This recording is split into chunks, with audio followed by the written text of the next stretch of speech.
I am Daniel Lucas. And I'm Sal Cosenza. Welcome to Abstract Essay. Abstract Essays created to empower artists like us, and of course, the mystery of the universe. Another week, another great episode of Abstract Essay with my magnificent painters. Painter, I Yes. should say. Mr. Sal Cosenza. Thank you. And painters is fine. I have multiple personalities anyway, so Multiple, yes. For sure. I'm not even myself today.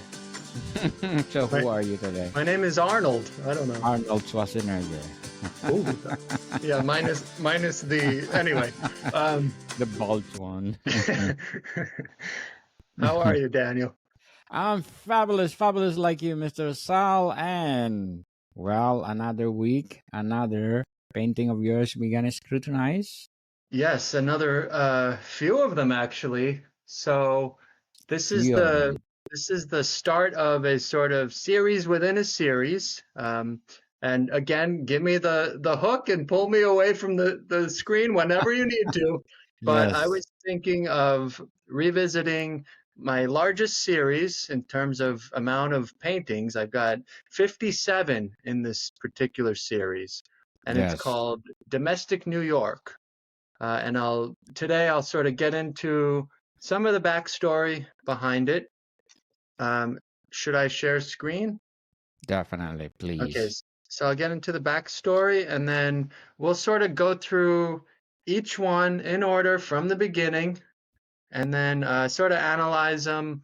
I'll share some anecdotes, some of my just recollections about them, right? Let's So give this that series, drum. Let's give a drum roll. okay, drum roll. Oh, amazing. I got a headache. I don't know. Just for the drum roll. Yes, I'm seeing things. Anyway, It's doing things. I see dead people. yeah, yeah. My name is Haley. All of a sudden. Oh, Um, you're not multiple. so to, Nice. so so in all seriousness, no. So okay. So I what love we're this. looking at. I love Thank this, you. Mr. Saul. So So nice. let's. A classic. I mean, so okay. So some of the backstory. So there is an artist named Madeline Vriesendorp. She Mm. is a Dutch painter. She's a mixed media artist, and she's married to a famous architect named Rem Koolhaas. And so I learned about sort of Rem Koolhaas first because I took architecture in undergrad. But then I checked out this book by Rem called Delirious New York. And the illustrations were created by his then wife, the artist Madeline Vriesendorp. And so what Vriesendorp did was she took these famous buildings, right? So you could see how I was clearly inspired. She anthropomorphized the buildings into different scenes. So I recommend everyone listening, watching, check out the book Delirious New York. It was written by Rem Koolhaas.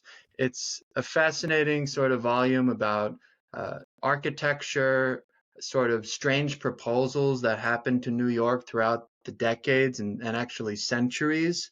But it's sprinkled with these interesting illustrations by Vriesendorp. I think it was published in the 1970s.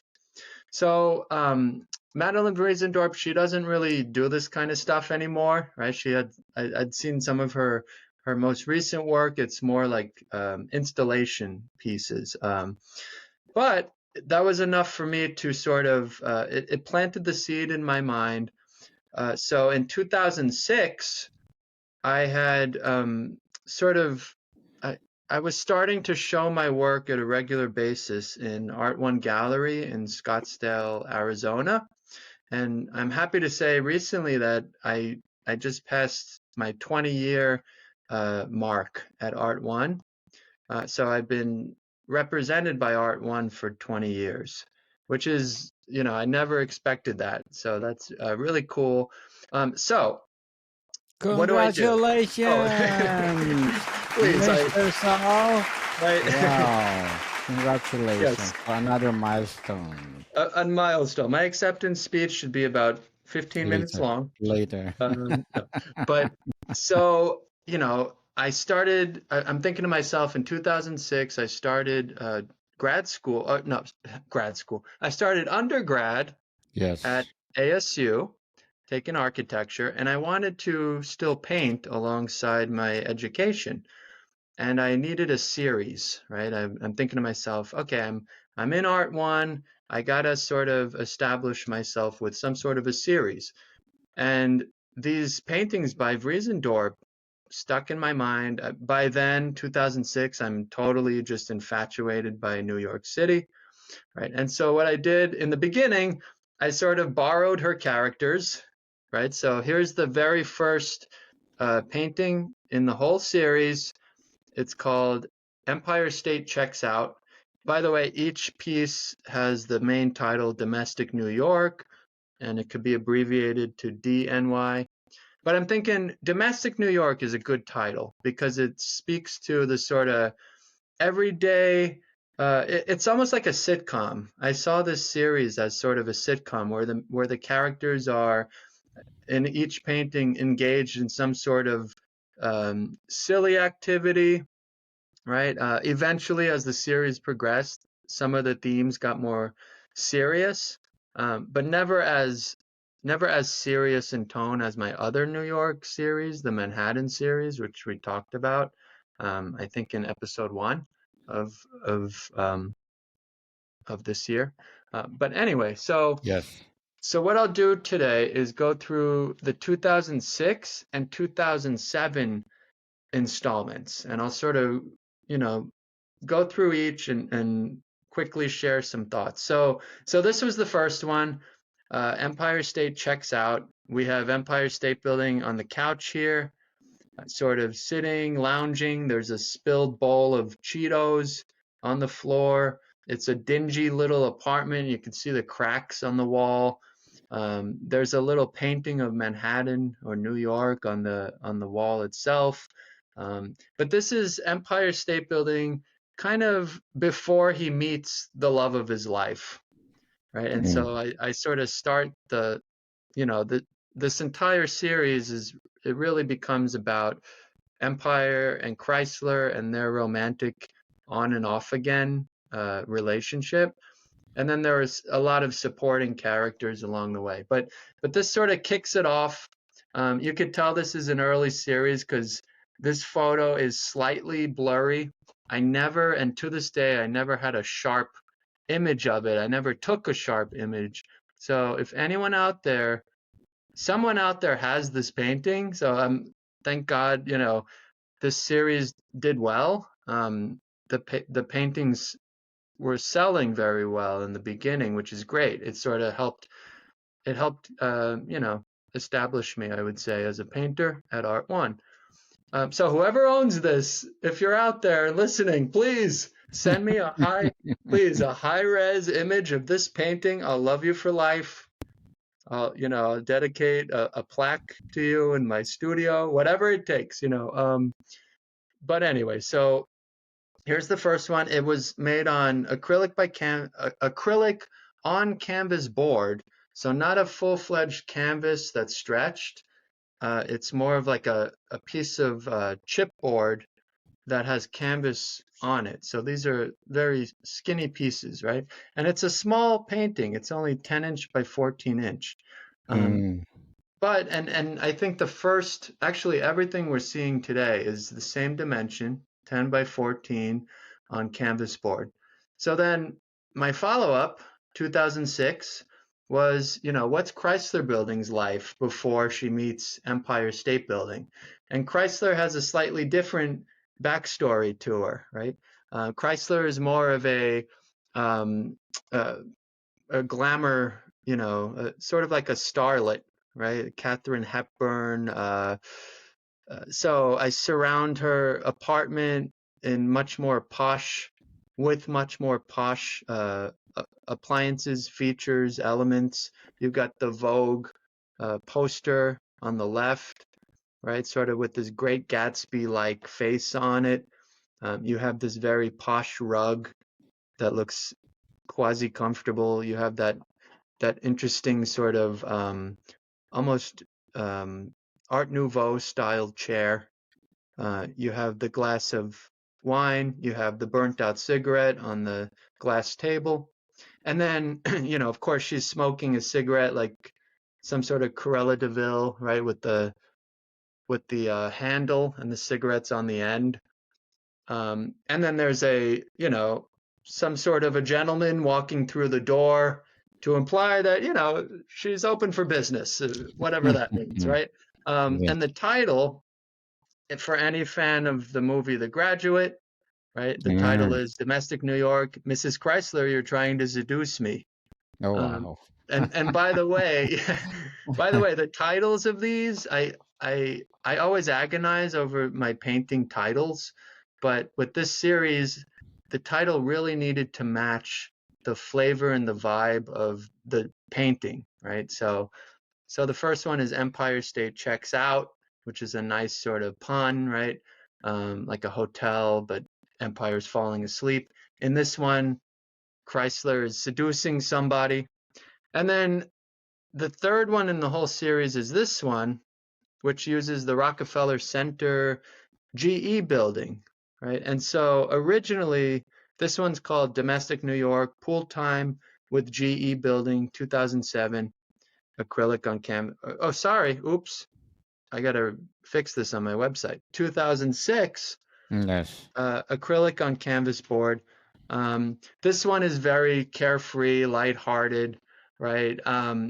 You could tell I was still navigating through this, like the series, like what kind of storytelling would I be telling? How serious is it? How comical is it? And then how many different characters am I going to focus on? So originally with this series, I wanted to do like an anthology of each one was a different building of the city. But I think as I went along, I sort of narrowed it down to Chrysler and Empire's story. And then there was sort of a supporting cast of other famous buildings. But Chrysler and Empire were always sort of at the center of this entire series. But here we have, GE building sort of lounging about. There's a little pool noodle, right? Again, is it changing the world, this painting? No, right? But it's sort of establishing the mood and the vibe of this entire series, which is dealing with domestic situations, right? Predicaments. And as it went on, it obviously got more complex. But these first three were pretty simple, I would say. And then No, I they are think, classic. yeah, and then I Very think the next elegant, one, Mr. Sal. oh, thank you. So then that was the first year, 2006. 2007 comes right around the corner. I sort of stuck with the same canvas board, same dimensions, right? It was a system that just seemed to be working at the time. I'm blessed and happy to say that these pieces they kept selling, right? People were buying them. They were finding an audience, which I was very encouraged by, right? So in this one, I have domestic New York. It's the Citicorp building, which is sort of a lesser known skyscraper in New York. I always liked that skyscraper. It's got this chopped off top. It was designed in 1977. And so there are little Easter eggs, little clues in the painting, like this is vodka, but it's from 1977, which, just a reference to its history, to its year of construction. For some reason, I have it sort of overlooking, something you would see, I guess, in Canada or maybe, Colorado, some Colorado sort of, Spring. yeah, like some sort of mountain region. I don't know why. I don't remember why I did that. But again, it's Citicorp building's house, right? So domestic New York. And in this case, he or she, I don't even know, that they are cooking sausage and peppers, which is any Italian American will tell you that that's a staple dinner item, right? So you've got sausage and peppers, and really, again, that's it, right? Not much. But so what's interesting about this one, I remember there's this pretty well-known Mexican restaurant in Glendale, Arizona, and I remember I had met the owners, the restaurant, and shout out is called Bitsy Mamas. They Big have team. amazing food. It's like, walking into like a family, a home, eating home cooked food. So they bought the painting, and for many years it was hanging up in the restaurant. I don't know if it's still there. I haven't been there in a while, but I was sort of always happy about that it's a building cooking, and then a chef basically bought it, a restaurateur owns it, and then they put it in their restaurant. So I'll always remember that. Okay, so next in 2007 came domestic New York, St. Patrick's Here's a Sermon. And so I'm Mm-hmm. thinking, wouldn't it be sort of interesting and ironic if a church is attending mass, or a church is at church, and so that was really it. I think with this one, I had fun painting stained glass, but I think it sort of establishes that in this universe, in this strange little domestic New York world that they live in, the buildings are the same size as the people, and vice versa. Right. So it's different from again, the Manhattan series, where the buildings are gigantic. And the people are tiny, right? But in this case, they sort of occupy the same space. And again, the concept is very simple, right? The title, St. Patrick's Here's a Sermon, and here's what you see, right? Okay, next one. I think I've got just a couple more, right? So here's domestic New York, friends at play. I bring us back to Empire State and Chrysler Building. You could say this is when they start to date. Tango. They meet, right? They meet in some way, somehow. Um, this was the first painting in that series where I break out of the acrylic on canvas, 10 by 14. This time it's a wraparound canvas. It's 10-inch by 20-inch, so a little bigger. I don't know why I stuck so small, and stuck with such small dimensions in the beginning. The series, as it progressed, the paintings got bigger. But this one's called Friends at Play. They're playing a game of pool.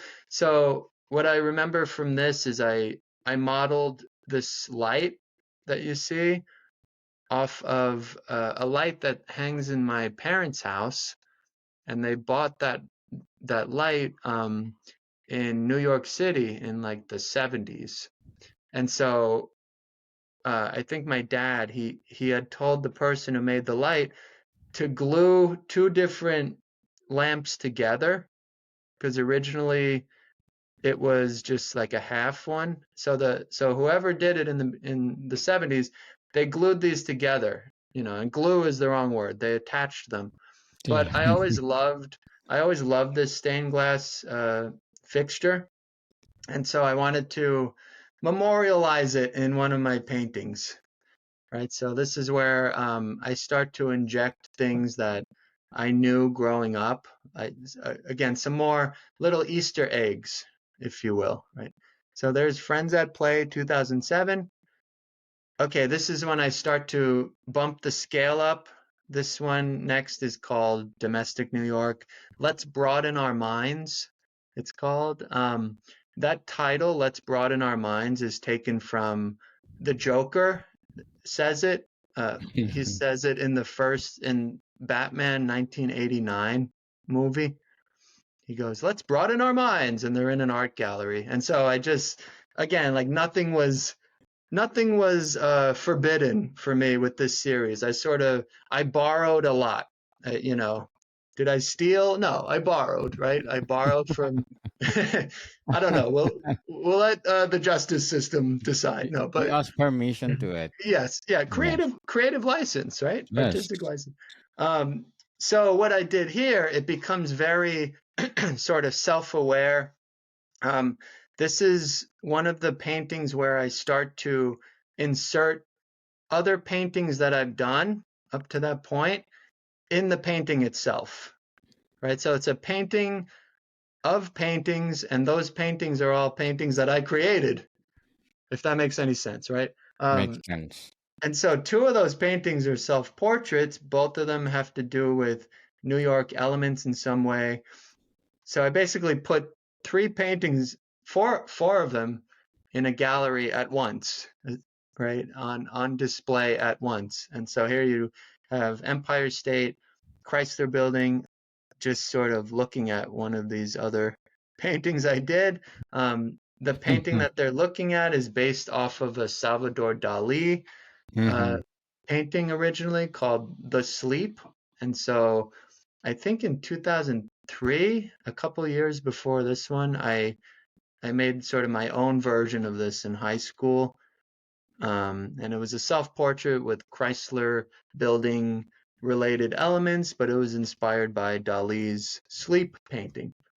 And in the back, you have a couple more paintings and you have buildings. Buildings are now wearing glasses, right? So in this series too, the buildings have props, the buildings wear hats and such. All right, the next one, care for some penne rigati or Can you penne, read that right? way? Yes. Yes. So this is my love of Italian American cuisine is coming through. This one, this painting is the first that was not acrylic in the series. It was a watercolor and ink mixed media, 2007. I remember this one I finished in, I think, a day, and A day. it kind of looks like I did, right? But to this day, I send postcards out of this one. It seems to be it's a nice sort of holiday greeting one, like on certain days so I've used it since as like an e-card, right? But again, it's very simple. Chrysler Building, noshing, right? Noshing on some food, inviting you to come and join her. All right, What's so today? Yes. yeah, so I think I'll close with that because that's the last of the 2006, 2007 collection, right? And Awesome. as so next week, Next we'll week. get into more. I get a little more ambitious and provocative with some Oh, of them. wow. But we'll talk about that another time. But anyway, That'd be thank you. awesome. So, Mr. Sal, how did you mix colors for that painting to achieve your desired hue or to your palette? Yeah, in the beginning, again, I was young when these debuted, right? I was You're still still sort of, young. You're still young, I Mr. guess, Sal. 30, what am I, 37? We're still young, okay? We're young, yes, yes, We're yes. young. I was a little younger than I am right now. How about that? Good. It was a couple years plus a few decades. No. Um, how did I mix them? Uh, I think like I always do, I think I started really getting into detail. Detail was becoming more and more part of my consistent strategy with these paintings. But the mixing was pretty simple. I think it wasn't as complex as I work nowadays. Like, for example, today I would never use just like Mars black paint right out of the tube. I would always mix several colors to get something that's close to a black. Um, but it's a much more richer version of black if it's like a deep, deep, deep blue.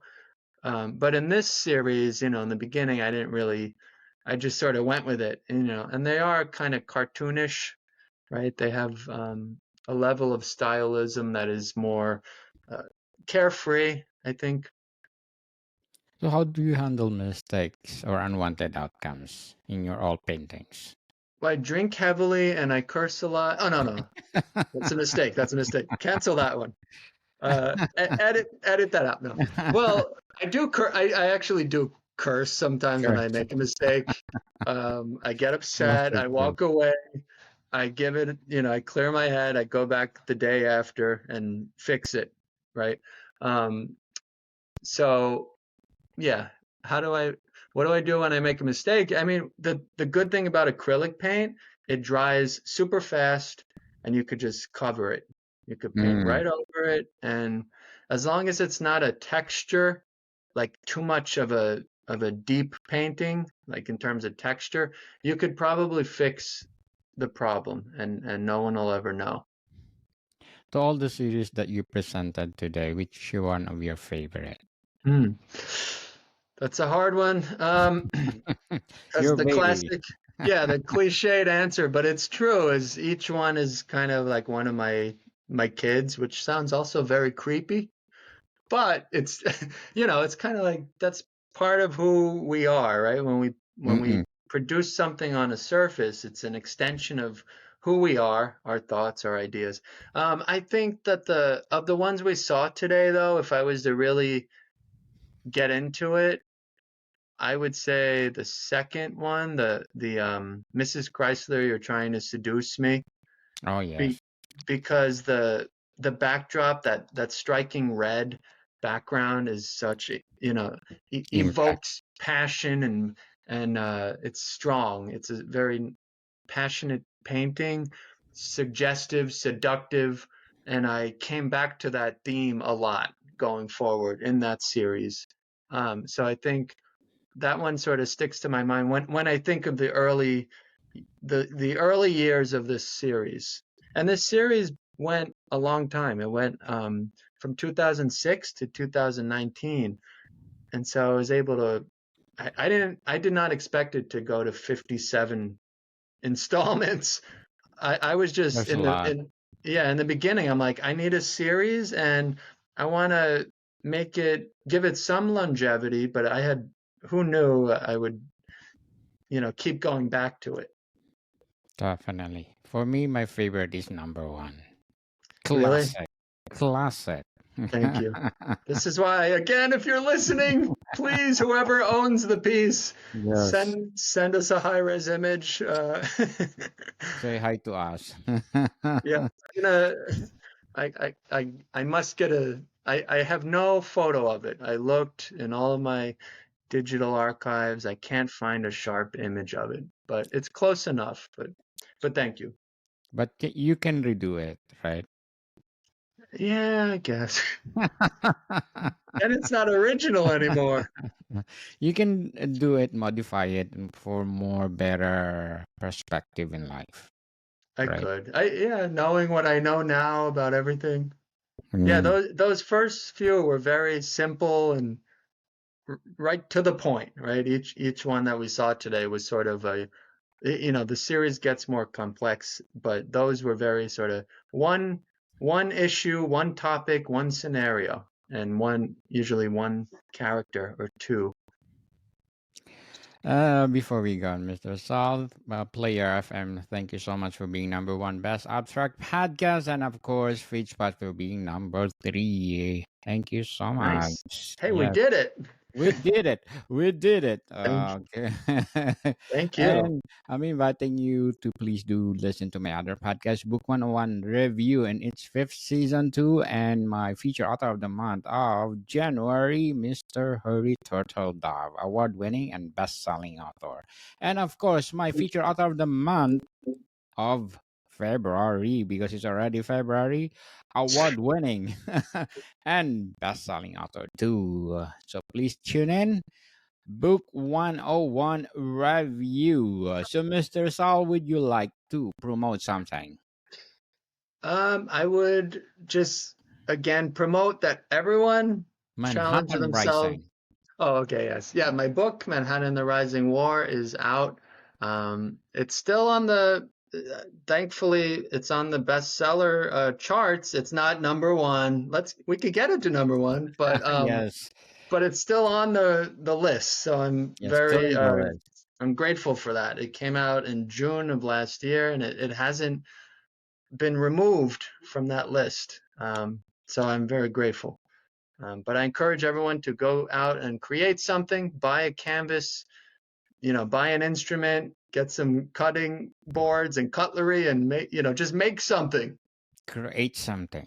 create something. Oh, yes.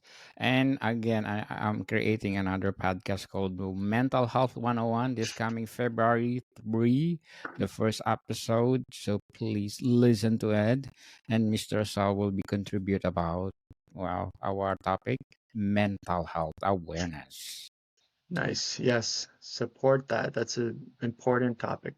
Yes, indeed. So, Mr. Sal, what else you can say about your series? Again, that series. So this is the first part. Next week we'll get into the sort of sophomore year of it. But it's fun to just revisit what the heck I did back then, right? And What see how the the heck? series developed. What the heck? What a magnificent hack. What Yeah, you did, Mr. a Sal. fiery heck. Yes. Awesome, magnificent paintings. And I encourage you to do more like that. Don't Thank you. stop doing, wow, empowering paintings.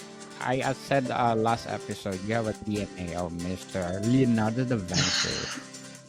Yeah, he was pretty good, that one. I don't know if I'm there yet. I'm somewhere, I'm somewhere working out on there. it. Somewhere out there, right? For Somewhere. sure. Yes. Because for sure, Mr. Leonardo da Vinci started like that. So, Mr. Sal, thank you for your time. Thank you, Daniel. Thanks again, and everyone have a great week. Motorcom people, see you soon.